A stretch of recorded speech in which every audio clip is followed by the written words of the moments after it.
வணக்கம். ஜி தமிழ் செய்திகள் வாசிப்பது உங்கள் கோமலா. சோளிங்கர் அருகே அருள்மிகு ஸ்ரீ பொன்னியம்மன் கோவிலில் மகா கும்பாபிஷேகம். ஏராளமான பொதுமக்கள் கலந்து கொண்டு சாமி தரிசனம்.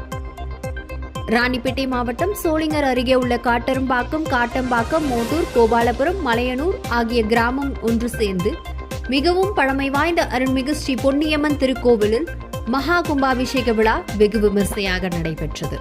முன்னதாக கோவில் வளாகத்தில் அமைக்கப்பட்ட யாகசாலையில் முதற்கால யாகசாலை, பகவத் பிரார்த்தனை, ஸ்ரீ வரசக்தி கணபதி பூஜை, யஜமான சங்கல்பம், வாஸ்து ஹோமம், அக்னி பிரதிஷ்டை, இரண்டாம் கால யாகத்தில் கோபூஜை, அக்னி ஆராதனை, கும்ப பூஜை, பிரதான ஹோமம், யாத்ராதானம் செய்யப்பட்டு மகா தீபாராதனை நடைபெற்றது.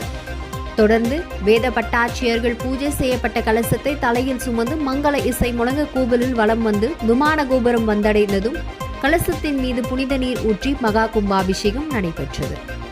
தொடர்ந்து மகா கும்பாபிஷேக புனித நீரை பக்தர்கள் மீது தெளித்த போது பக்தர்கள் பக்தி முழக்கமிட்டு சாமி தரிசனம் செய்தனர். அதனைத் தொடர்ந்து கருவறையில் உள்ள அருள்மிகு ஸ்ரீ பொன்னியம்மனுக்கு புனித நீர் ஊற்றி கும்பாபிஷேகம் நடைபெற்றதோடு சிறப்பு அலங்காரம் செய்யப்பட்டு கற்பூர தீபாராதனை காட்டப்பட்டது.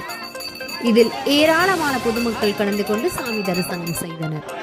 பின்னர் மாலையில் காற்றம்பாக்கம், கோபாலபுரம், மலையனூர், மோட்டூர் ஆகிய கிராமங்களில் பொன்னியம்மன் தேரில் அலங்கரிக்கப்பட்டு வீதி உலா வந்தனர்.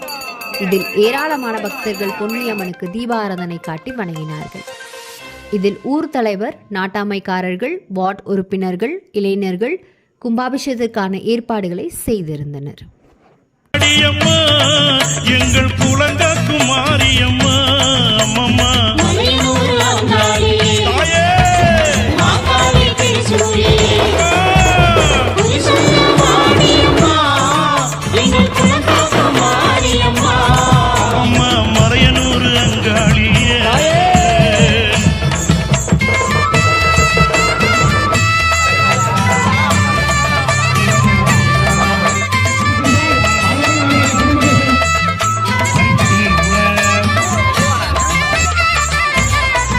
கொண்டாடி